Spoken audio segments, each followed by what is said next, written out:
अस्सलाम वालेकुम। मैं हूं आपका मेजबान आकिल हुसैन। नाज़रीन, आज मौलाना फजल रहमान ने कौमी असम्बली के इजलास के दौरान मिलिट्री एस्टेब्लिशमेंट के आज परखचे उड़ा दिए हैं। आज ऐवान के अंदर जो है उनकी तकरीर के दौरान एक बिल्कुल सन्नाटा छाया हुआ था। किसी ने भी जुर्अत नहीं की मौलाना फजल रहमान को रोकने की। आज मौलाना ने बहुत से मामलात पर खुल के बात की है और कहां कहां कैसे सिक्योरिटी के मामलात को लेकर कैसे अरबों की जो करप्शन की गई है उस पर भी बात की और फिर कैसे धमकियां मिल रही थी उस पर भी बात की है और सियासत में मुदाखलत पर भी खुल के आज बात की है।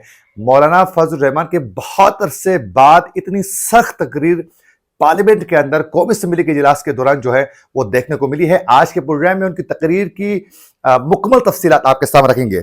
इसके साथ साथ आज पाकिस्तान तहरीक इंसाफ के बानी इमरान खान ने अडियाला जेल के अंदर उन्होंने शेर अफजल मरवत के हवाले से क्या गुफ्तगू की है, बिलखुसूस पब्लिक अकाउंट्स कमेटी के चेयरमैन के इंतखाब के मामले को लेकर उन्होंने क्या कहा है, यह भी आप लोगों को बताएंगे। उसके अलावा आप लोगों को याद होगा कि बेशाम में चीनी इंजीनियर्स पर एक हमला हुआ था, उसकी एक बड़ी डेवलपमेंट सामने आ चुकी है। कुछ दहशतगर्दों को गिरफ्तार भी किया जा चुका है और बड़ी हैरान कुन और परेशान कुन किस्म की कुछ तफसीलात सामने आ चुकी है। यह भी आप लोगों को बताएंगे आज के प्रोग्राम में। अगर आप लोगों ने अभी तक हमारे चैनल को सब्सक्राइब नहीं किया है तो हमारे चैनल को जरूर सब्सक्राइब करें और बेल आइकन भी आप लोग लाजमी दबाएं और हमारे वीडियो को लाजमी लाइक करें और फेसबुक पेज को भी जरूर आप लोगों ने फॉलो करना है ताकि हम मजीद रिसर्च करके अच्छे प्रोग्राम्स आप तक पहुंचाते रहें। नाज़रीन, सबसे पहले हम बात करते हैं मौलाना फजल रहमान की तकरीर के हवाले से और इसकी तफसीलात आप लोगों को बताते चले कि मौलाना फजल रहमान ने हलफ उठाने के बाद आज पार्लियामेंट में उनका पहला दिन था और आज पहली तकरीर थी। उनकी तकरीर के दौरान जो ही उनको टाइम मिला उन्होंने तकरीर शुरू की, किसी ने कोई मुदाखलत नहीं की। उन्होंने एक लंबी तकरीर जारी और तकरीर के दौरान जो है उन्होंने बाकायदा मिलिट्री एस्टेब्लिशमेंट का जो किरदार है पाकिस्तान की सियासत और मैशत को लेकर उसको उन्होंने खुल के आज खोला है और हर उसने इश्यू पर बात की है और उस पर उन्होंने आज बड़ास निकाली है दिल की। मौलाना फजल रहमान ने खुल के बता दिया तमाम पार्लियामेंटेरियंस को मुखातिब करते हुए उन्होंने कहा कि आप लोगों को बाकायदा ये देखना होगा। हेलो, बस आ जाता हूं।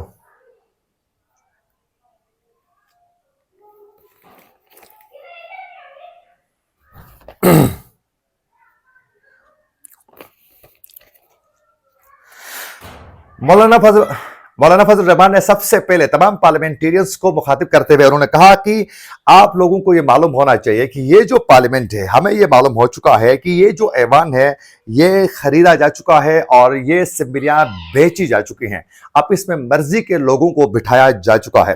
उन्होंने कहा है कि तमाम पार्लियामेंटेरियंस को मुखातिब करते हुए मौलाना फजल रहमान ने कि कब तक एस्टेब्लिशमेंट के दरवाजे में रहेंगे और कहा कि ये असेंबलियां कई बार बेची जा चुकी हैं, हमें यह मालूम हो चुका है, कई बार ये खरीदी जा चुकी हैं।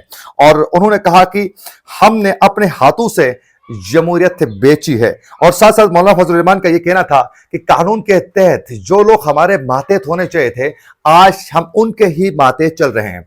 अगर हम इसी तरह आगे चलते रहें तो फिर इस मुल्क को इससे भी ज्यादा नुकसान हो सकता है। तो उनका यह कहना था कि तमाम पार्लियामेंटेरियंस को जुर्अत पैदा करके जो आइन ने उनको जो इख्तियार दिया है उस इख्तियार को इस्तेमाल करते हुए पाकिस्तान की जमहूरियत और पाकिस्तान के आइन को मजबूत करने के लिए अपना किरदार अदा करें। मौलाना फजल रहमान ने बड़े एग्रेसिव अंदाज में यह कहा कि आप देखें कि हम एक ही दिन में आजाद हुए हैं इंडिया और पाकिस्तान, लेकिन आज इंडिया जो है वो दुनिया की माशी एक सुपर पावर बनने जा रही है, उसका ख्वाब देख रहे हैं, जबकि हम यहां डिफॉल्ट से बचने के लिए भीख मांग रहे हैं। लेकिन हम इस पे गौर नहीं कर रहे हैं कि इसका जिम्मेदार असल में है कौन।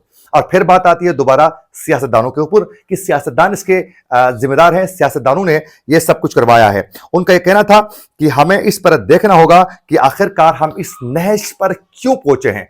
और मौलाना ने बार बार यह बता दिया कि एस्टेब्लिशमेंट के दरवाजे में कब तक बैठेंगे। उन्होंने फिर बात की कि 2018 में जो इंतखाबात में धांधली हो चुकी थी उस हवाले से भी हमने खुल के हमने इजहार किया। हमने बता दिया कि इस तरह यहां इस जगह में यहां बाकायदा वोट खरीदे जा चुके हैं और इस तरह इलेक्शन के दौरान जो है वो धांधली की जा चुकी है। उनका कहना था कि 2018 की धांधली को हमने खुल के सबके सामने रखा। उसके बाद उनका कहना था कि इस दफा जो धांधली हो चुकी है वो 2018 से भी ज्यादा इससे इलेक्शन में धांधली की गई और तमाम रिकॉर्ड जो हैं वो तोड़े जा चुके हैं, लेकिन इस पर खामोश है। उनका कहना था मौलाना फजल रहमान का कि जब पे आपको एंटरटेन किया जाता है तो आप खामोश हो जाते हैं, उनको एंटरटेन किया जाता है तो वो खामोश हो जाते हैं। तो इस तरह ना पार्लियामान चल सकता है और ना तो ये जमहूरियत मजबूत हो सकती है, बल्कि ये तो यहाँ तो एस्टेब्लिशमेंट जो है वो इस पार्लियामान को चला रही है। फिर कहा जाता है कि इतना बड़ा पार्लियामान है, खूबसूरत, यहाँ बैठेंगे हम जमहूरियत चलाएंगे। ये सब उनका कहना था कि ये फेक है। और साथ साथ उनका कहना था कि पाकिस्तान एक गैर महफूज रियासत बन चुकी है। उन्होंने कहा कि पाकिस्तान में उनका कहना था कि इलेक्शन से पहले हमें थ्रेट्स मिल रही थी, कहा जा रहा था कि यहां तुम्हें खतरा है, यहां ना जाएं, इस जगह में आपने जाना नहीं है, वहां नहीं जाना है, आपकी जान के लिए खतरा है, वहां आपके लिए इश्यूज हैं। फिर हमारे बाकायदा जो जलसे करने के लिए जो हमारी पूरी टीमें जाती थी, उन पर हमला होता था और फिर हमारे कई बंदूक को शहीद किया गया। फिर बताया गया कि आपकी जान को बहुत ज्यादा खतरा है। इलेक्शन होने के बाद वो तमाम थ्रेट्स और धमकियां खत्म हो गई और फिर हालात जो हैं वो मामूल पर आ गए। उनका कहना था ये कौन है इसके पीछे कि ये सब कुछ करवा रहा है। फिर उससे भी आगे बढ़कर मौलाना फजल रहमान ने यह भी जिक्र किया कि पाक अफगान मामलात को लेकर जो बॉर्डर पे जो बाढ़ लगाई गई थी, अरबों रुपए खर्चा करके जो बाढ़ लगाया गया था, उसकी क्या हकीकत है, उसकी तफसीलात कहां हैं, उस बाढ़ का फायदा क्या है, क्यों नहीं बताया जाता है। वो बाढ़ लगाने के बावजूद भी आज भी अफगान जो दहशतगर्द हैं वो पाकिस्तान कैसे आ रहे हैं और कैसे पाकिस्तान में आकर कार्रवाई करने में कामयाब हो रहे हैं, इसका जिम्मेदार कौन है। फिर उस अरबों खर्चा करके जो बाढ़ लगाया गया था, उसका पाकिस्तान और पाकिस्तान के लोगों के लिए उसका क्या फायदा है, ये बताया जाए। और उन्होंने कहा कि इसका कोई हिसाब नहीं दिया जाएगा। और फिर उन्होंने कहा कि पाकिस्तान में तमाम जो सिस्टम है वो एस्टेब्लिशमेंट ही चलाती है और इसका पूछने वाला कोई नहीं है। तो आज धुआंधार किस्म की उन्होंने तकरीर की है और उनकी तकरीर के दौरान किसी ने उनको रोकने की जरूरत ही पैदा नहीं की। और दूसरी बड़ी डेवलपमेंट ये है कि रावलपिंडी में बानी पीटीआई इमरान खान ने कहा है कि पार्टी ने चेयरमैन पब्लिक अकाउंट्स कमेटी के लिए अभी तक कोई नाम भी फाइनल नहीं किया है और अडियाला जेल में सहाफियों से गुफ्तगू की है और गुफ्तगू के दौरान उन्होंने कहा है कि चेयरमैन पीएससी के मामले पर तनाजा चल रहा है और इस पर इमरान खान ने कहा है कि मुझे मुशावरत नहीं करने दी जा रही है, आज मुशावरत मुकम्मल हो जाएगी। और इमरान खान ने कहा है कि सवाल किया गया सहाफियों ने कि आपने शेर अफजल मरवत को नामजद किया था, क्या वही नाम फाइनल है।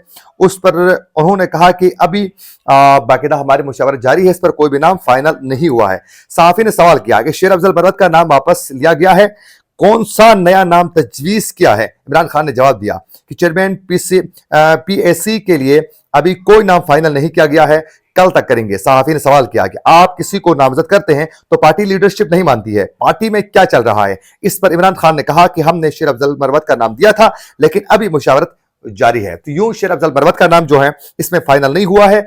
शेर अफजल मरवत का नाम फाइनल मुशावरत के बाद कहने के हवाले से इमरान खान ने वाजे कर दिया है। शेर अफजल मरवत के नाम पर कुछ पार्टी के रहनुमा भी जो हैं वो उस पर आवाजें उठा रहे हैं और कुछ उस पर तनकीद कर रहे हैं, कुछ उनका साथ दे रहे हैं।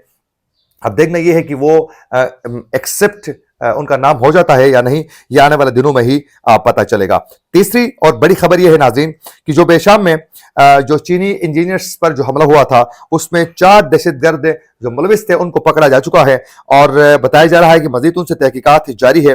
और सीटीडी का कहना है कि दहशतगर्द का ताल्लुक कलदम टीटीपी से है, इनका नेटवर्क दीगर दहशतगर्दों की शिनाख्त भी कर ली गई है। वाज़ेह रहे कि 26 मार्च को चीनी इंजीनियर्स की गाड़ी पर खुदकश हमला हुआ था और उसके बाद जो है इसकी तहकीकात आगे बढ़ी है और उसमें ये 4 जो दहशतगर्द थे उनको बाकायदा गिरफ्तार किया जा चुका है। और बताया जा रहा है कि बेशाम हमले में हसास इदारे ने खुदकश हमले का अलर्ट जो है 15 मार्च को बाकायदा जारी कर दिया था। और उसके अलावा बड़ी एक और डेवलपमेंट नाज़रीन सामने आ चुकी है कि पंजाब हुकूमत का गंदुम के मामले पर नई हिकमत अमली बनाने का बाकायदा फैसला किया है और सब्सिडी पर भी बाकायदा गौर किया जा रहा है। और पाकिस्तान और सऊदी के दरमियान सरमाकारी को लेकर बाकायदा बातचीत हुई है और वजीर आजम को सऊदी वजीर तिजारत ने मुलाकात के दौरान यकीन दहानी करवाई है कि आपके मुश्किलात हमारे मुश्किलात हैं, हम इस पर पाकिस्तान का भरपूर साथ दे देंगे। इसी के साथ अपने मेजबान आकिल हुसैन को दीजिए इजाजत, अल्लाह ने के बाद।